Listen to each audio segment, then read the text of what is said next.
Queridos irmãos e irmãs, vamos meditar no quinto domingo da Páscoa. Esse domingo é um domingo especial, porque celebramos o Dia das Mães.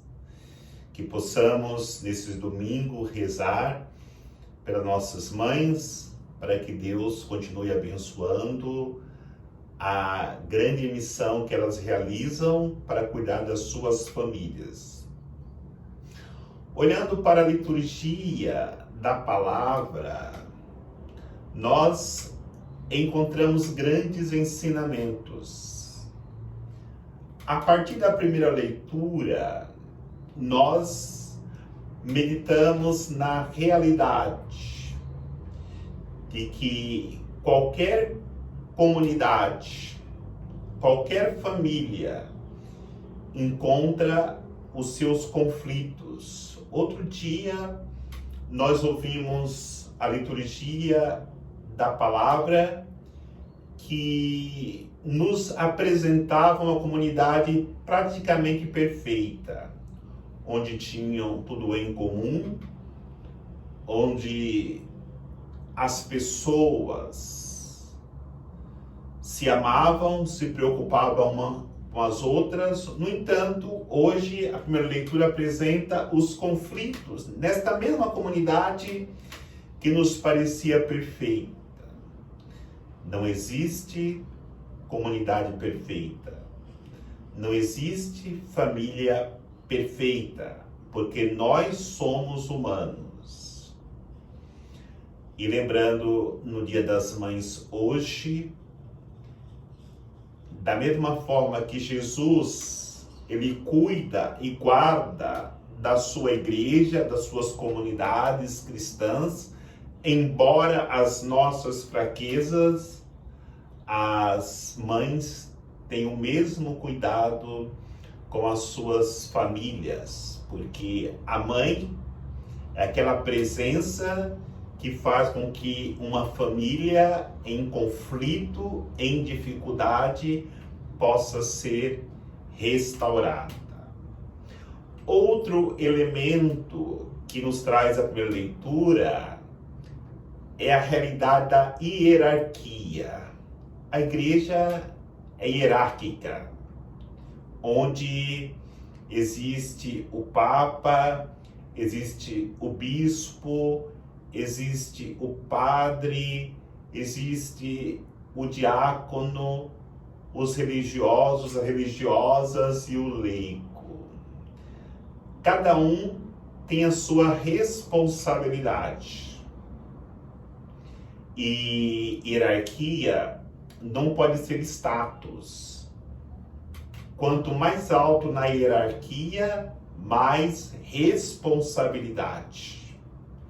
E a quem muito foi dado, vai dizer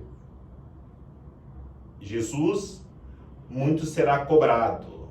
Então, dentro da comunidade, igreja hierárquica, cada um com a sua responsabilidade. Mas o prêmio maior de cumprirmos a nossa responsabilidade é a santidade e, consequentemente, o céu. E aí também olhamos para a mãe na hierarquia familiar, porque sempre temos aquela consciência que o pai é o chefe da família, mas ai do pai se não for a mãe, com a sua capacidade de congregar a família. É até um fato interessante. Quando a família perde a mãe, a família fica esfacelada. Cada um vai para um lado. Mas quando a família perde o pai, a mãe consegue ainda, enquanto ela vive, congregar a família. Os filhos querem ir almoçar, jantar, celebrar na casa da mãe, porque a mãe hierarquicamente tem esta capacidade de congregar a família. Por isso, a importância de percebermos o valor da mãe dentro da família. Além disso, a sua grande responsabilidade dentro do lar. E temos ainda na primeira leitura outro ponto que é importante nós refletirmos, que é o serviço. Vai dizer que diante das dificuldades na comunidade, onde as viúvas gregas achavam que estavam sendo lesadas pelos judeus, que priorizavam as viúvas da Judéia, né, as judias.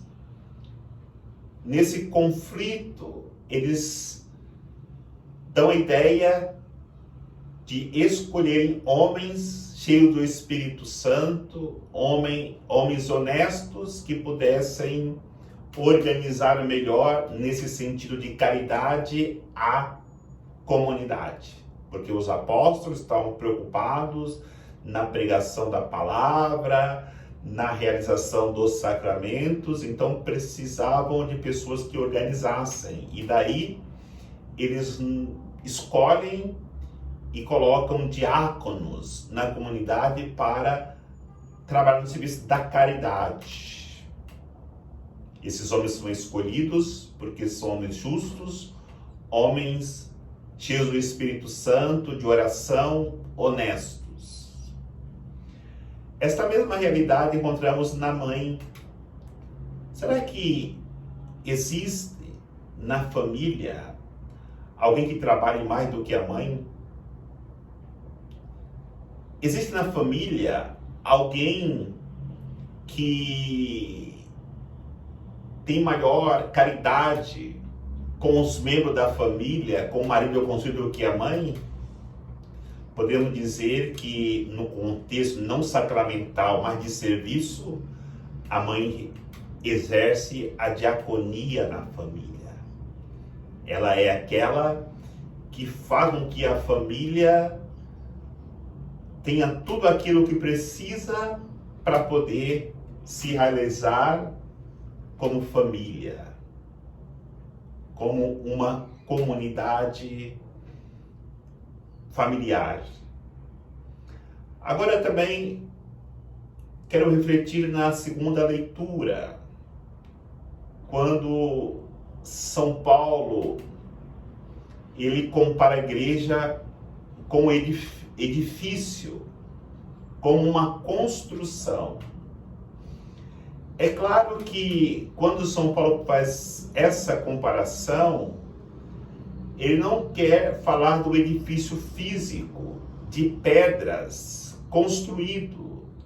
E aí temos que refletir em algo muito interessante. O importante numa comunidade eclesial não é o templo material, por mais belo que seja. Nós poderemos ter o mais bonito salão paroquial, o melhor centro catequético, a melhor casa paroquial, a igreja mais bonita da diocese.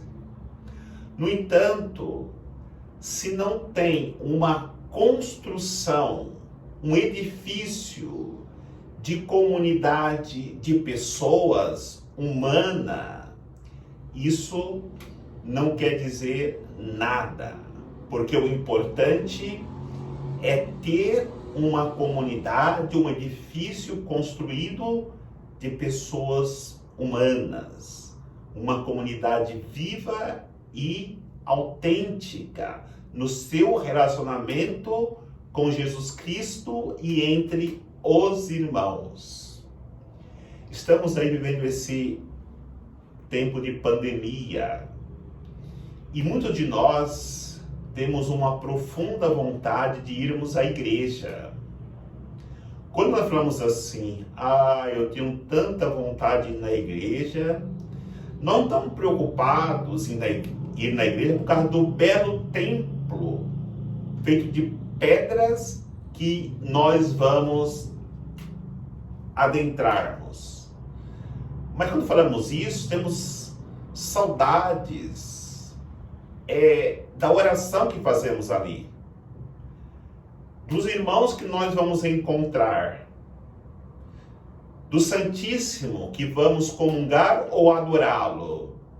Então, quando São Paulo fala, na segunda leitura, da edificação do templo, ele fala da edificação da comunidade humana. Porque não adianta termos belo templo feito de pedras, enquanto a comunidade é fria, a comunidade é vazia por dentro, sem humanidade. Então somos chamados a nos despertarmos para isso. E aí também eu quero fazer uma reflexão sobre a mãe, nesse dia da mãe, sobre essa segunda leitura. Porque a importância da família, muito mais do que adquirir bens materiais, de que ter bela casa, bela mansão, belos carros, dinheiro em conta, é construir uma família onde os membros são unidos, uma verdadeira união humana, uma comunidade humana, onde um se preocupa com o outro. E aí entra a mãe, de maneira muito profunda, porque a maior alegria da mãe é ver a sua família unida, os irmãos unidos, a comunidade familiar vivendo a fraternidade. E nós sentimos qualquer família reunida para uma refeição, para um lazer, a alegria que qualquer mãe expressa nesse momento de fraternidade familiar. E o Evangelho nos apresenta outra reflexão, quando Jesus diz que irá preparar um lugar. Na verdade, Jesus, quando ele diz que vai preparar um lugar para nós, ele também mostra qual que é o itinerário que ele quer que nós percorramos para chegarmos a este lugar. Sabemos que este lugar é o céu. Ele vai dizer: eu sou o caminho, a verdade e a vida. Esse caminho se percorre quando vivemos juntos, em comunhão com outros irmãos. E esse é o caminho de Jesus, onde se caminha em comunidade. Quando ele diz que ele é a verdade, nós temos que refletir uma coisa. A verdade é luz, a mentira é trevas. A verdade é Jesus Cristo, a mentira é o demônio. Por isso precisamos entender e entrarmos naquilo que Jesus nos ensina, porque só assim viveremos na verdade e, consequentemente, entraremos no caminho que nos conduzirá ao lugar que Jesus foi preparar para cada um de nós. E, por fim, ele é a vida. Nós escutamos, domingo passado, no Evangelho do Bom Pastor, o último versículo, o 10º versículo dizia: eu vim para que todos tenham vida e a tenham em abundância. Diante desta realidade, nós precisamos também olhar nesse dia das mães para Nossa Senhora, que é exemplo e modelo de todas as mães. E Nossa Senhora, ela nos mostra o caminho para chegar até Jesus. E que bom se nós percorremos este caminho em comunidade, em família. Nossa Senhora nos aponta a única verdade que temos que acreditar sem nenhum receio, que é Jesus Cristo, que alimenta a nossa vida de fé e nos conduz à experiência de salvação. E a vida. Maria deu a vida à humanidade. Como cada um de nós recebemos a vida da nossa mãe. E recebemos a nossa vida espiritual também da nossa mãe espiritual, Nossa Senhora. Então, diante desta realidade, aprendamos a valorizar a vida. Infelizmente, estamos vendo isto nesta pandemia, como que a vida está desvalorizada. Quando uma pessoa morre, ela entra numa conta de 300, 400, 600 que morreram, mas não se dá rosto, não se dá presença de uma família que perdeu alguém amado. E por isso, pensando Nossa Senhora, que como mãe, que nos preserve do mal e que abençoe todas as mães nos dias de hoje, que choram muitas vezes com o sofrimento dos seus filhos ou até com a perca de um filho que para ela é uma dor profunda, porque não existe amor no mundo que podemos comparar com o amor de Deus, senão unicamente o amor de mãe, que é capaz de dar a vida pelos seus filhos. Que Deus nos abençoe e abençoe todas as mães nesse dia. Em nome do Pai, do Filho e do Espírito Santo. Amém. Um bom domingo do Dia das Mães para todos.